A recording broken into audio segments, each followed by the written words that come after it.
Take one careful step backward. Not fast, not dramatic, not like exercise yet. Stand where the floor is clear. Let one hand hover near a wall, a chair, a table, anything steady enough to remind your nervous system that this is not a performance. Let your feet rest under your hips. Let your eyes look forward, not down. Now shift your weight into one leg and slide the other foot behind you, slowly enough that the sole can read the floor before the knee commits to the step. Something changes before you understand it. Your spine listens. The moment your body moves backward, the usual story of movement is interrupted. Your eyes are no longer scouting the place where your foot will land. Your neck does not lead the world. Your hips cannot collapse forward with the same laziness they use after hours in a chair. The back of your body has to wake up because the front of your body has lost its usual dominance. Take another step. Your brain is not confused. It is being asked a question it has not heard all day. Where is the body when the future is behind it? Stephen Hawking spent his life inside a body that forced the world to separate movement from intelligence. He could not rely on ordinary motion, but he understood something most moving bodies forget. A system is never defined only by where it appears to be. It is defined by the information passing through it, by the forces acting on it, by the hidden geometry that tells matter what direction it can still take. When you sit for hours, your spine does not simply rest. It receives a geometry. Hip flexion, rounded shoulders, a pelvis tilted into habit, a head drifting forward toward light. The body is folded into a shape so ordinary that it stops feeling like a shape at all. Then you walk backward for a few steps, and the geometry is challenged. Not solved, challenged. That is why this gesture feels stranger than it looks. Walking backward is a childish movement, a playground movement, a movement people use when they are joking, dancing, teasing someone, or retreating from a conversation. It seems too small to matter, too simple to speak to the spine, too awkward to correct anything that a workday has bent into place. But your spine is not waiting for a motivational speech. It is waiting for new information. And backward walking sends information sitting cannot send. Before the mechanism appears, there is a paradox you can feel in less than 10 seconds. Sitting for hours is comfortable in the moment, but it leaves your back feeling compressed, your hips sealed, your neck heavy, and your lower body strangely absent. Walking backward feels less comfortable in the moment, but it often makes the body feel more assembled afterward. The comfortable thing can make you dull. The awkward thing can make you precise. That is the disproportion. A chair holds you in place with almost no effort, but the cost is that several systems stop negotiating with each other. Your ankles stop making small adjustments, your hips stop extending behind you, your spinal extensors stop receiving the kind of demand that says, "Stay available." Your eyes, hands, and screen pull attention into a narrow forward tunnel. The whole organism becomes a desk-shaped prediction. Then a backward step breaks the prediction. Your foot lands without visual certainty. Your pelvis has to coordinate without the usual forward momentum. Your lumbar spine, the lower part of your back, receives a different request. Not fold, not hang, not sink into the chair, but stabilize while the legs move in a less familiar direction. Your brain must update balance, position, and timing at once. This is not magic, it is recalibration. The strange part is that the movement is so small, a few meters in a hallway, a slow retreat across a room, 15 or 20 backward steps with attention. Nothing about it looks powerful enough to compete with 8 hours of sitting. But the nervous system does not measure value by drama. It measures value by error correction. When a pattern has become too predictable, even a small deviation can wake up circuits that routine put to sleep. So the real question is not whether backward walking is impressive. It is why your spine responds to novelty as if it has been thirsty for it. If you want this kind of body-level science without turning it into vague wellness, subscribe and leave a like now. because this channel is built around the smallest gestures that reveal the deepest machinery inside you. Your spine is not a pole. That is the first belief that has to die. People speak about the spine as if it were a stack, a column, a vertical object that should simply be kept straight. Sit straight, stand straight, straighten your back. But the human spine is not a broom handle with nerves inside it. It is a living chain of 24 mobile vertebrae above the sacrum, separated by discs, guided by ligaments, wrapped in muscles, loaded by gravity, and constantly interpreted by the brain. It is not only structure, it is behavior. In the lumbar region, the lower back, there are 5 vertebrae built to carry load while still permitting motion. Between them sit intervertebral discs, pressure-distributing cushions with a gel-like center called the nucleus pulposus and a tougher outer ring called the annulus fibrosus. These discs do not have the blood supply people imagine. They depend heavily on movement and pressure change for fluid exchange, like a sponge that only refreshes when it is loaded and unloaded. A chair changes that conversation. When you sit, the hips bend. The pelvis often rotates backward. The lumbar curve, the gentle inward arch of the lower back, frequently flattens or reverses.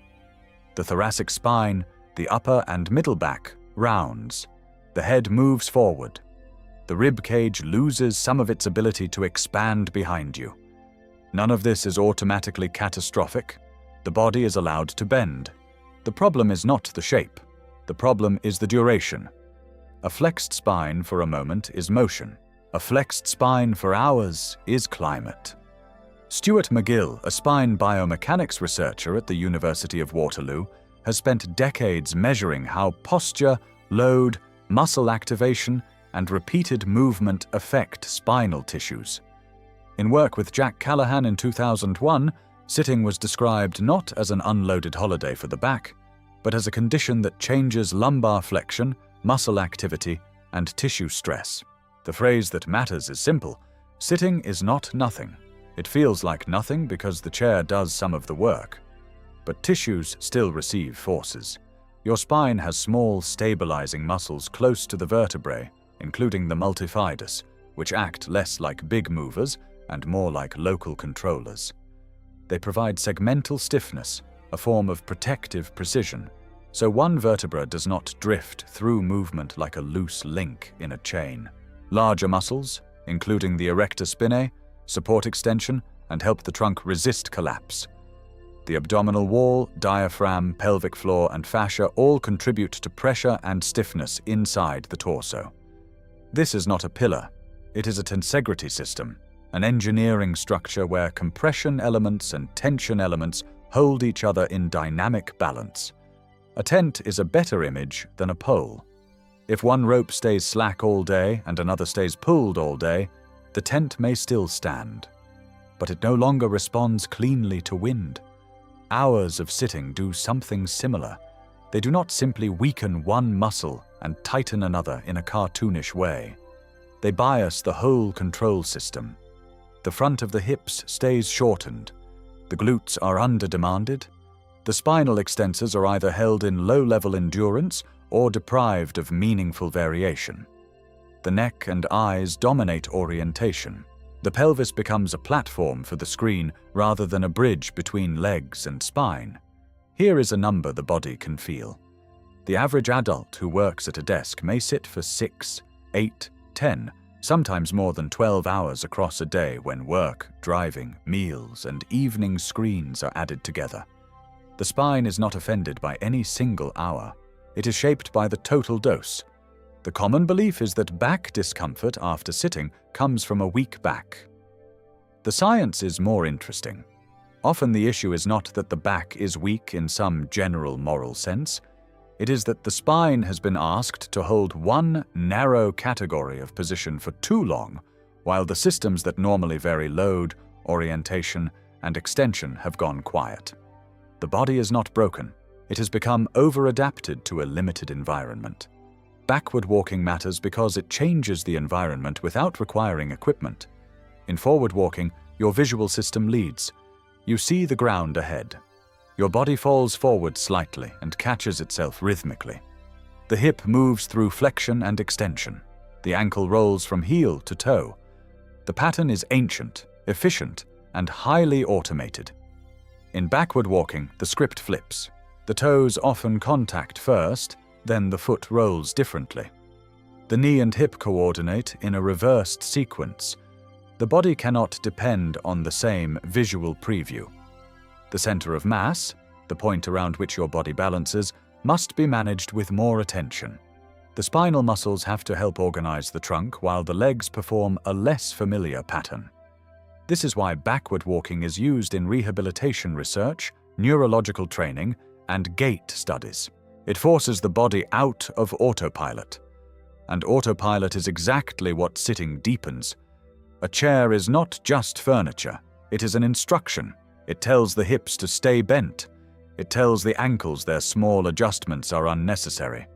It tells the spine that motion can be outsourced to wheels, armrests, cushions, and screens. It tells the brain the world exists in front of the face. Walking backward quietly contradicts every part of that instruction. It says the hip must open behind the body. It says the spine must stabilize without the usual forward script. It says the feet must become cautious instruments again. It says attention must widen because the future is no longer fully visible. This is why the movement feels neurologically expensive at first. It recruits. It does not merely stretch the spine. It asks the entire movement system to prove where the spine is. Backward walking begins with an error signal. Not an error as in a mistake. An error as in the difference between what the brain predicted and what the body actually has to do. The nervous system lives by prediction. Before you move, the brain estimates the sensory consequences of that movement. It expects where pressure will appear under the foot, how much muscle force will be needed, how the trunk will sway, how the head will stay level, and whether the next step is safe. Forward walking is so practiced that most predictions are cheap. Backward walking makes them costly again. In the first layer, milliseconds to seconds, the feet and ankles send altered signals upward.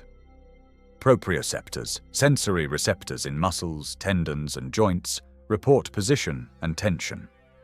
Cutaneous receptors in the skin of the foot report contact and pressure. Vestibular organs in the inner ear report head movement and acceleration.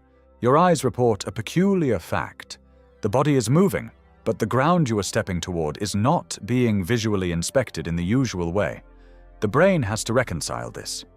It does so through rapid coordination across the cerebellum, basal ganglia, motor cortex, sensory cortex, spinal cord reflex pathways, and brainstem balance centers. The cerebellum, the folded structure at the back of the brain, is especially important because it compares prediction with incoming sensory feedback. It is not just a balance organ, it is a prediction editor. For the spine, the immediate consequence is trunk organization. Your lower back cannot simply collapse into the memory of the chair. The pelvis and rib cage need a usable relationship. The muscles along the back, especially the lumbar extensors, receive demand to maintain orientation as the lower limbs move through an unfamiliar sequence. This is where the research becomes useful. A 2018 study by Ansari and colleagues reported that backward walking produced greater activation of lumbar extensor muscles compared with forward walking in people with chronic low back pain. The exact context matters. This does not mean backward walking cures back pain. It means the movement can preferentially recruit the muscles that help support the lumbar spine. That is a mechanism, not a miracle. The body is being asked to turn on the back line. Then comes the second layer, seconds to minutes. The rhythm of backward walking begins to shift the relationship between hips and spine. Sitting holds the hip in flexion, meaning the thigh is brought toward the torso. After hours of that, the brain becomes fluent in a flexed hip world. The hip flexors, including iliopsoas and rectus femoris, do not necessarily become permanently shortened in one afternoon, but they become neurologically familiar with shortened positioning. The gluteal muscles are not required to express full hip extension. The pelvis loses variation. backward walking demands a different timing pattern. The leg moves behind the body with caution. The hip must extend under control. The hamstrings and glutes participate differently. The quadriceps and ankle muscles coordinate in a reversed pattern.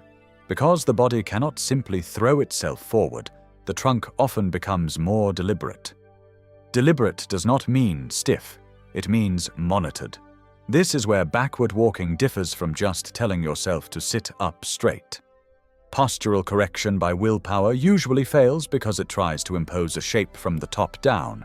The person thinks, shoulders back, chest up, spine straight, and for 10 seconds the body obeys. Then attention returns to the screen, and the old prediction takes over. The nervous system did not receive a reason to keep the new organization. It received an instruction. Backward walking gives it a task. A task is more powerful than a command. The third layer, the systemic effect most people do not expect, is attentional reorganization. Backward walking forces your brain out of the forward screen tunnel.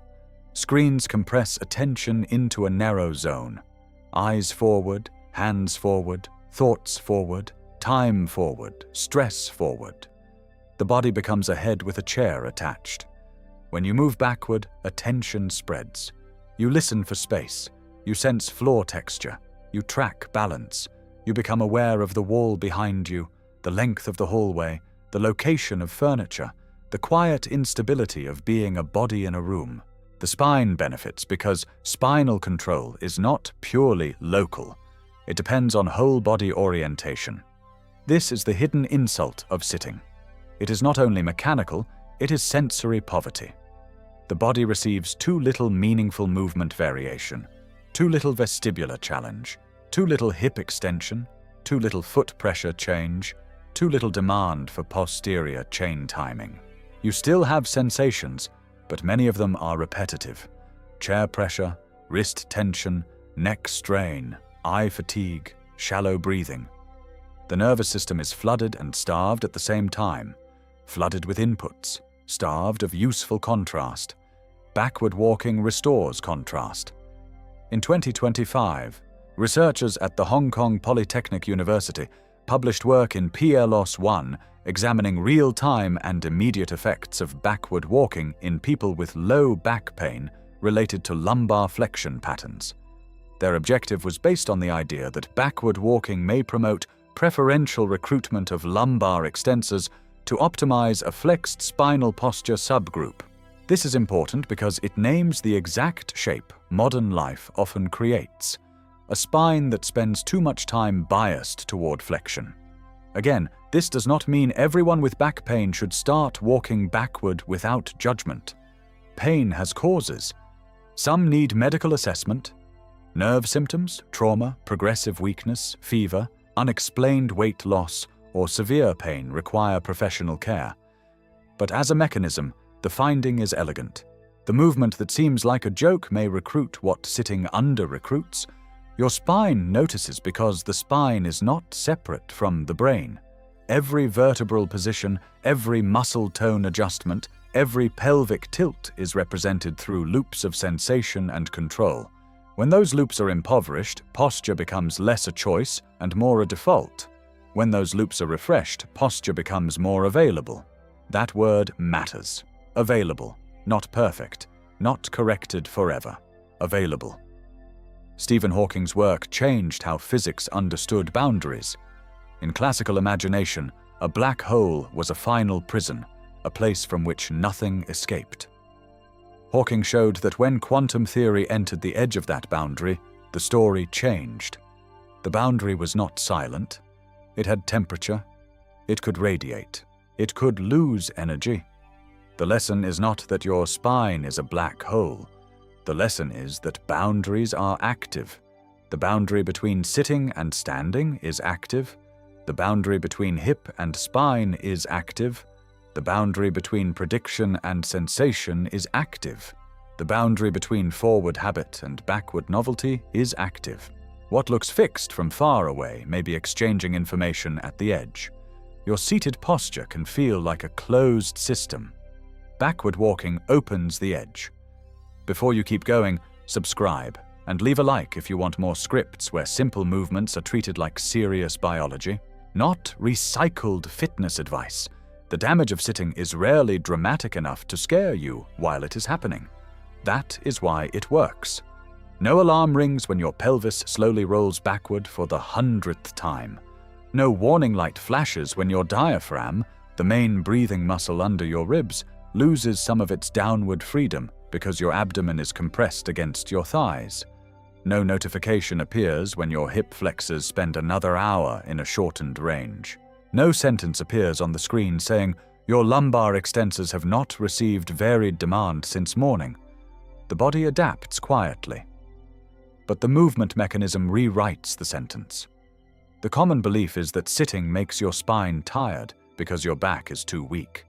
The mechanism rewrites it. Sitting makes your spine less adaptable because the body has practiced one narrow geometry for too long. That reformulation matters because it changes the solution. If the problem is only weakness, the answer sounds like punishment. More reps, more intensity, more discipline. But if the problem is adaptability, the answer begins with variation. Not random movement, but meaningful variation that asks the spine to coordinate with hips, feet, eyes, and balance in a new way. Backward walking is meaningful variation. The absence of that variation accumulates in layers. Over days, you may notice stiffness when standing from a chair. The first movement after sitting feels like the body has to negotiate with itself. The hips are reluctant, the spine wants to stay rounded, the glutes do not fire as clearly. The belly may feel held, as if the front body has become a bracket. This is not necessarily injury. It is inertia wearing the costume of discomfort. Over weeks and months, the body can become more efficient at being inefficient. You learn to hinge from the lower back instead of the hips. You twist from the neck instead of turning the whole trunk. You climb stairs with less hip extension. You breathe more into the upper chest. You walk forward with a shortened stride because the back leg does not travel behind you as confidently.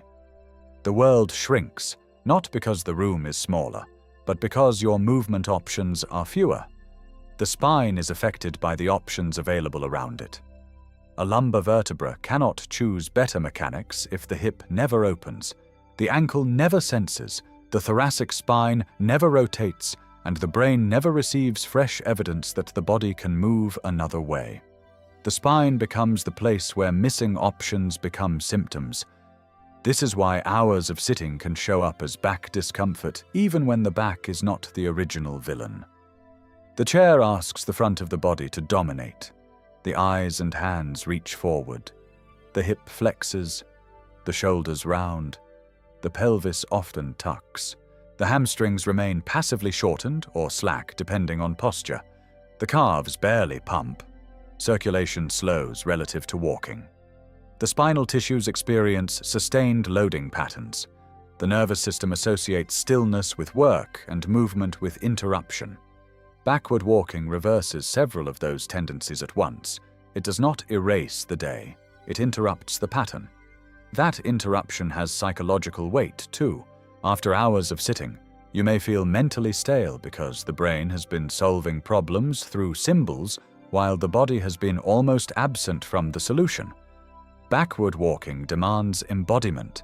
You cannot do it well while fully lost in a thought spiral. Your attention must return to the room. Modern sitting steals dignity from the spine by making it a support bracket for cognition. The back holds the head while the head earns, plans, worries, scrolls, compares, answers, consumes. The rest of the body becomes background furniture. Backward walking says the spine is not background. It is an active axis of perception. If you have ever stood up after a long session at the computer and felt a strange pull across the front of your hips, a tight band across the low back, or a sensation that your body needs 3 or 4 steps before it becomes yours again, you have already felt the accumulation. You may not have called it spinal adaptability. You may not have named proprioception, extensor recruitment, pelvic orientation, or motor prediction. But your body spoke in the language available to it. It said, "I have been in one shape too long." The gesture answers in the same language, not by explaining, by changing shape. The spine evolved inside movement, not furniture. That sentence is not nostalgia. It is anatomy. Human beings are unusual walkers. Bipedal gait requires the pelvis, lumbar spine, hips, knees, ankles, feet, arms, eyes, vestibular system, and trunk muscles to cooperate around a vertical body that is always close to falling. Each step is a managed instability. You lean, fall, catch, transfer, and repeat. The spine participates in this rhythm by transmitting force, stabilizing the trunk, allowing counter-rotation, and keeping the head organized over the body. Sitting removes much of that conversation. Backward walking restores a forgotten dialect. The system it unexpectedly engages is not just the spine. It is the vestibular spinal system, the network connecting balance organs in the inner ear with spinal motor control. When you move backward, especially slowly, the inner ear and spinal cord negotiate with more uncertainty. The head must remain oriented while the body travels in a less predictable direction. The trunk muscles make small corrections, the ankles test the ground, the hips adjust. The spine becomes part of a balance equation rather than a passive column. This is one reason backward walking is studied in older adults, athletes, neurological rehabilitation, knee osteoarthritis, and gait training. The movement taxes coordination without requiring high speed. It can be scaled down, it can be done near support, it can be practiced in short doses. It makes the familiar body strange enough to require attention. Evolutionarily, this matters. Your ancestors did not only move forward in clean, predictable lines.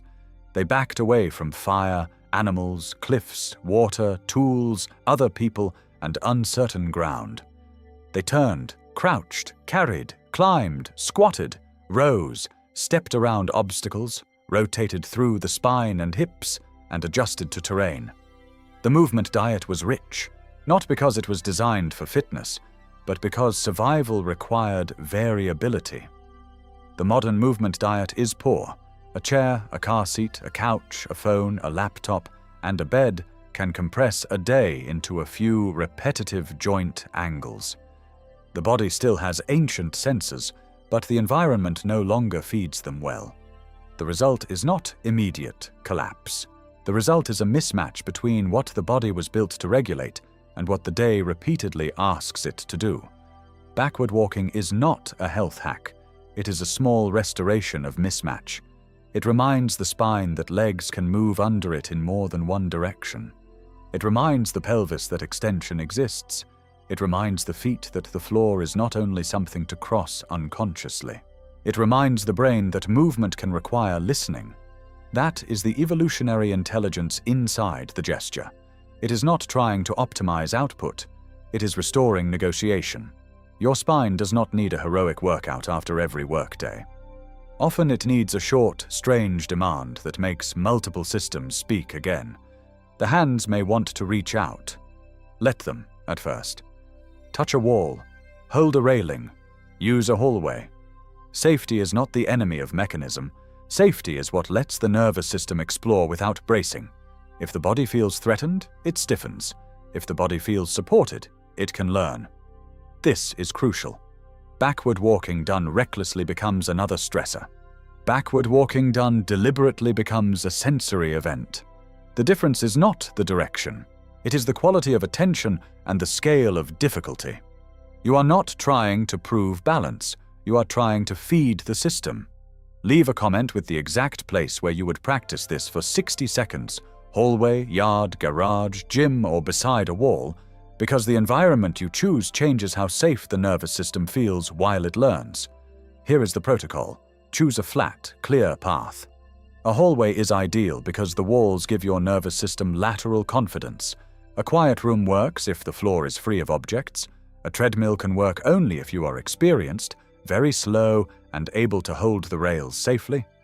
Outside can work on smooth ground, but avoid uneven surfaces until the movement is familiar. Start with 60 seconds, not 10 minutes. Not a challenge, not an ego test. 60 seconds is enough to change the sensory state without turning the gesture into fatigue. The goal is not to exhaust the back. The goal is to ask the spine, hips, feet, and brain for a different coordination pattern after sitting. If you have been sitting for hours, stand first for 30 seconds. Let the blood pressure adjust. Let the feet receive the floor. Let the eyes widen. Then begin. Keep the steps short. A backward step should be smaller than your normal forward step. This reduces threat and increases control. Land softly, often through the front of the foot first, then allow the rest of the foot to participate, depending on your comfort and surface. Do not crane your neck to stare behind you on every step. Check the path before you begin, then keep one hand near support. If you need to glance, glance briefly, but do not twist the spine aggressively to compensate for uncertainty. Your chest should not be forced upward like a military pose. That is not correction. That is performance stiffness. Let the crown of your head rise gently. Let the ribs soften. Let the pelvis feel like it is under you rather than tucked far behind you. The spine should feel alert, not rigid. The signal that the mechanism is active is not pain. It is attention. You should feel that your feet are more awake, your steps are more deliberate, your trunk is quietly organizing, and your breath may become more noticeable because the body is no longer collapsed into screen posture. You may feel the back of the hips and thighs participate. You may feel small muscles around the ankles correcting. You may feel the lower back doing a subtle stabilizing job, not straining, but showing up. If you feel sharp pain, nerve symptoms, dizziness, or instability that feels unsafe, stop. This gesture is not a test of toughness. Anyone with significant balance issues, recent surgery, severe back pain, neurological symptoms, or fall risk should talk with a clinician before adding it. The body is intelligent, but intelligence includes respecting warning signals. For people with limited space, use 5 backward steps and 5 forward steps, repeated slowly for 1 minute. The forward steps reset orientation. The backward steps provide the contrast.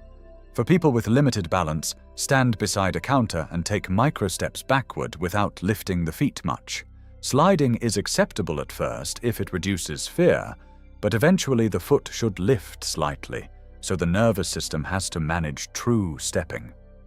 Do it after long sitting, not randomly as a badge of discipline. The best timing is when the chair has just finished teaching your body the wrong lesson. After a work block, after driving, after editing, after a meal at the desk, after scrolling. Stand, orient, then walk backward slowly for 60 seconds. This is when contrast is most meaningful, because the nervous system can compare the folded geometry of sitting with the reversed demand of stepping backward. The main error is speed. Fast backward walking turns the movement into a stunt. The brain protects by stiffening. The spine loses subtlety. The feet slap or scramble. The head swivels. The breath tightens. That is not the mechanism you want. You want slow enough that the body can sense. The second error is trying to fix posture while doing it. Do not walk backward while forcing your shoulders down, clenching your stomach, squeezing your glutes dramatically, or arching the lower back. Those are imposed corrections. Let the task create the organization. The nervous system learns more from a well-scaled task than from a shouted command. The third error is doing it in clutter.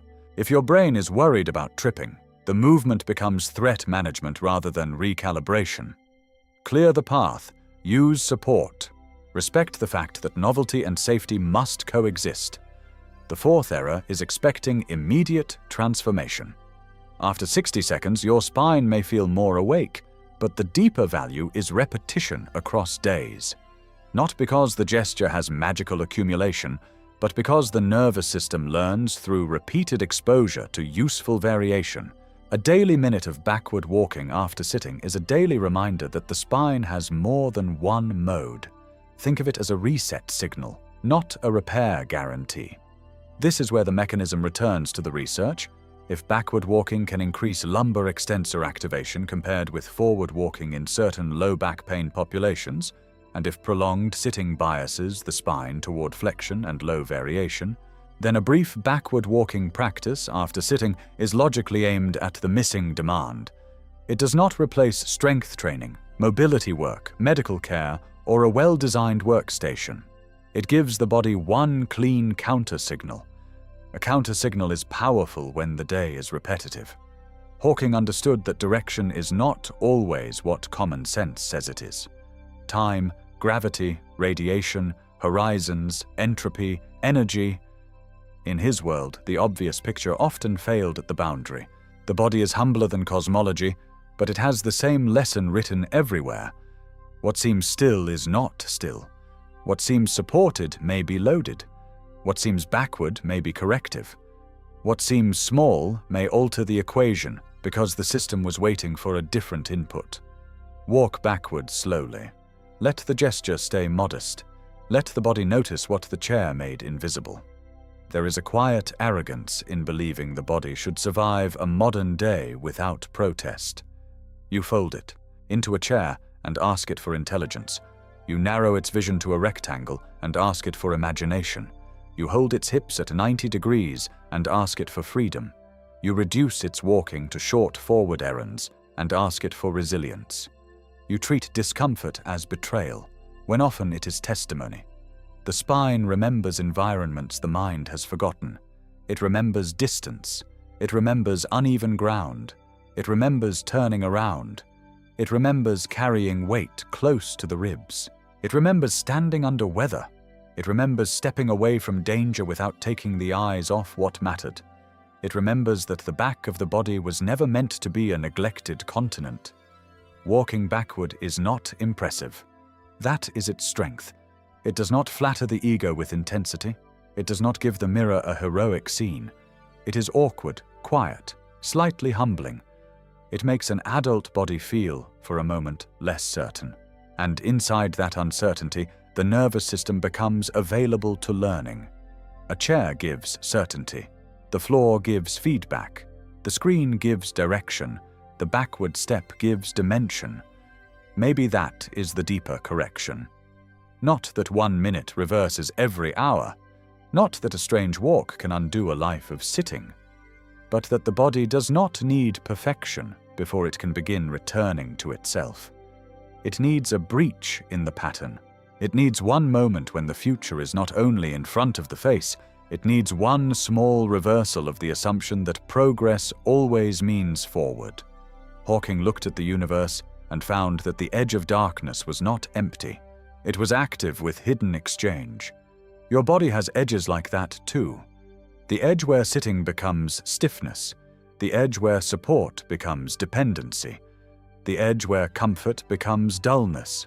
The edge where the spine stops being an object and becomes a conversation again. Step backward and you cross that edge. For 60 seconds, the world does not pull you by the eyes. The chair is no longer giving orders. The spine is not a silent beam under the head. The hips are not locked in the shape of work. The feet are not asleep inside forward habit.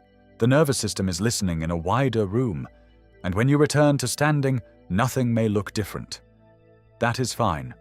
The deepest corrections rarely announce themselves from the outside. They begin as restored messages. A foot placed more carefully, a pelvis less trapped, a spine less resigned, a breath with slightly more space behind it. A brain reminded that the body is not a vehicle for thought, but the condition that makes thought possible. Forward is not the only direction that heals a pattern. Sometimes the body has to retreat from the shape that captured it. Sometimes intelligence begins with reversal.